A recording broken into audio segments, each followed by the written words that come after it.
Hey there, nostalgia lovers! Welcome to Nostalgia Area. Does the name PB Crisp trigger a phantom taste you haven't experienced in decades?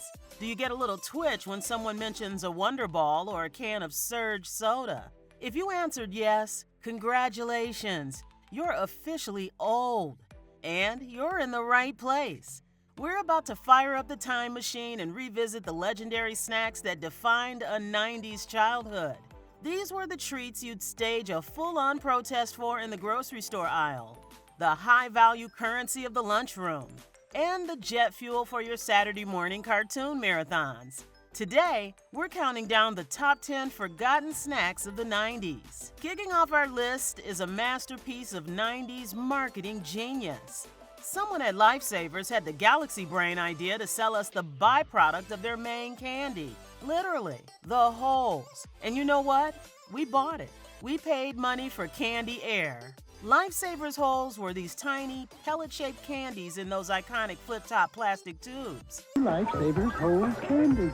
The big flavor of Lifesavers candy in delicious. They were perfect for shaking out one by one like some kind of candy sommelier, or, let's be honest, for just unhinging your jaw and dumping the entire tube in your mouth. They vanished pretty quickly, largely due to concerns that the flip-top caps were a first-class choking hazard, which is generally bad for repeat business. Next up, the snack that looked you dead in the eye and dared you to play with your food. Fruit String Thing wasn't just a fruit snack. It's a fruit string thing, fruit snack, you know. It was an art project with a sugary death wish.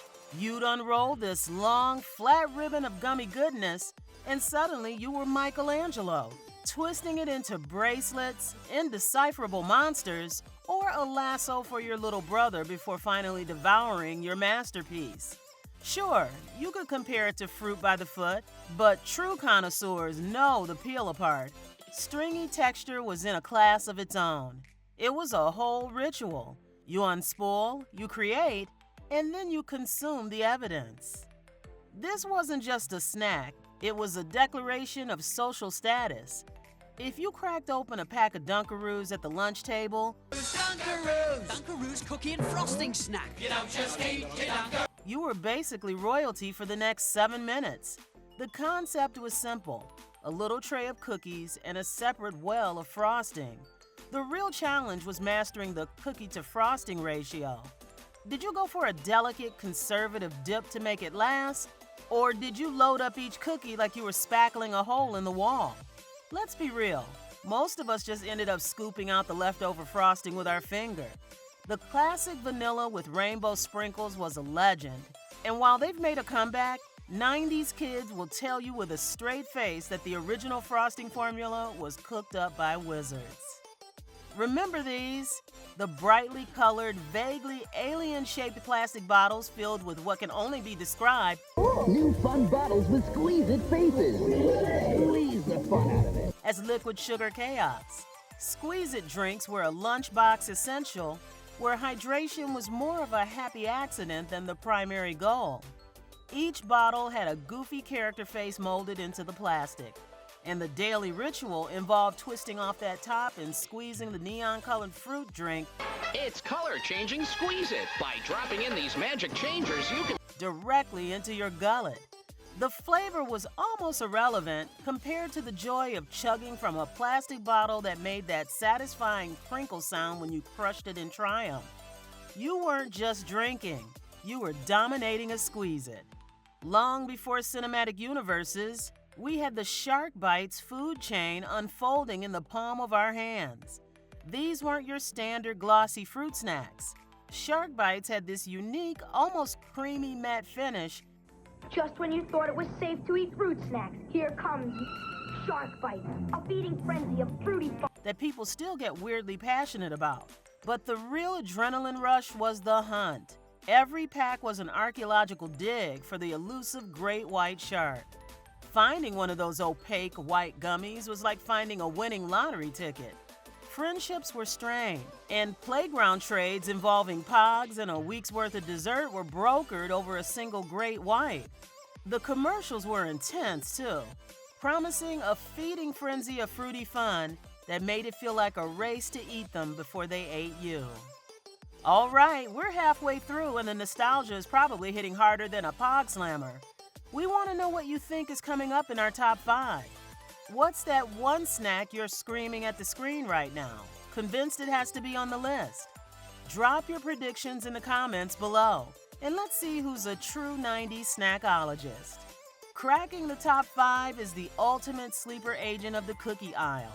On the outside, Keebler Magic Middles look like a simple shortbread cookie with all the visual flair of a manila envelope. You mean Keebler Magic Middles? We hide lots of delicious melted chocolatey filling inside crisp cookies. But then you took a bite.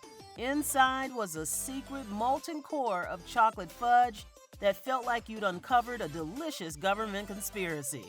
Popping one in the microwave for 5 seconds transformed it into a warm, gooey dessert that felt far too sophisticated for an 8-year-old to be eating. Keebler has never brought them back, leading fans to believe the magic was simply too powerful for this world. These weren't just chips. They were an architectural achievement in corn-based snacking. Doritos 3Ds took the classic triangle and puffed it up into a hollow. Those 3Ds maximum cheddar snacks and just great crunch. 3Ds. Three-dimensional cone of pure crunch. Released in 1998, the texture was the whole point. Impossibly light, airy, and a totally new way to eat a Dorito.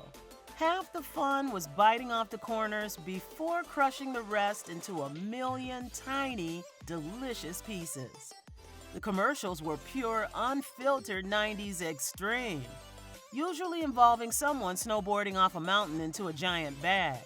They've returned recently, but die-hard fans will insist the new texture and jalapeno cheddar flavor are a pale imitation of the original.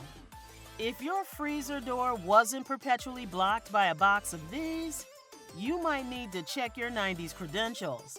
Jell-O Pudding Pops were the undisputed kings of the frozen aisle. Jell-O Pudding Pops, frozen pudding on a stick. You know, all the finest castles serve Jell-O Pudding Pops. They were frozen pudding on a stick, which meant they were denser and creamier than a regular popsicle, which suddenly seemed like sad, frozen Kool-Aid in comparison. That iconic chocolate and vanilla swirl is an image seared into our collective consciousness. In a truly villainous move, they were discontinued for not being profitable enough. They were briefly reintroduced in 2004, but the recipe was different, the shape was wrong, and the magic was just gone.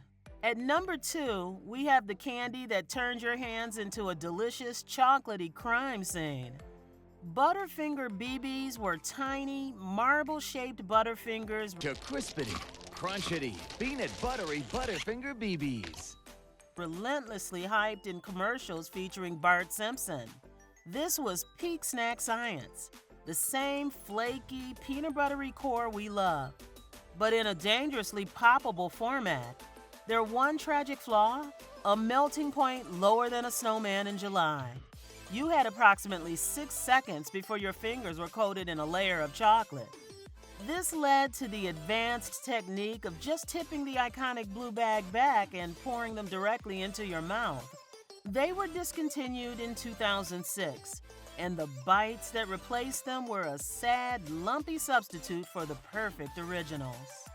And here it is, the Holy Grail, the number one forgotten snack of the 90s that you swear wasn't just a fever dream. Planters PB Crisps. PB Crisp, an idea for a munch. These were, simply put, perfection in a bag.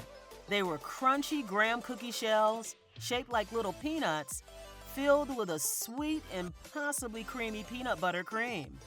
Inside a center so sweet, peanut butter cream. Oh. Also came in a chocolate version and, for the advanced snacker, a PB&J crisp with a strawberry jelly filling. They hit shelves in 1992, but in a corporate decision that still baffles historians, Planters started phasing them out around 1995. Despite a massive cult following that launches petitions to this day, Planters coldly stated in 2017 there wasn't enough demand. But there is hope. A company called Nutty and Nostalgic has created their own version to resurrect the legend. For many, PB Crisps weren't just a snack. They were a core memory. From liquid sugar in a bottle to the perfect peanut butter-filled cookie, the 90s were a glorious, chaotic time for snacks. These were more than just food. They were a piece of our childhood. But we know this list is just the beginning, so now it's your turn. Tell us in the comments, what's the one 90s snack that we criminally ignored? What's the treat you'd bring back in a heartbeat, even if it cost you a fortune? Thanks for taking this trip down memory lane with us. If you enjoyed this sugar rush, make sure to hit that like button, subscribe for more retro deep dives, and we'll see you in the next one.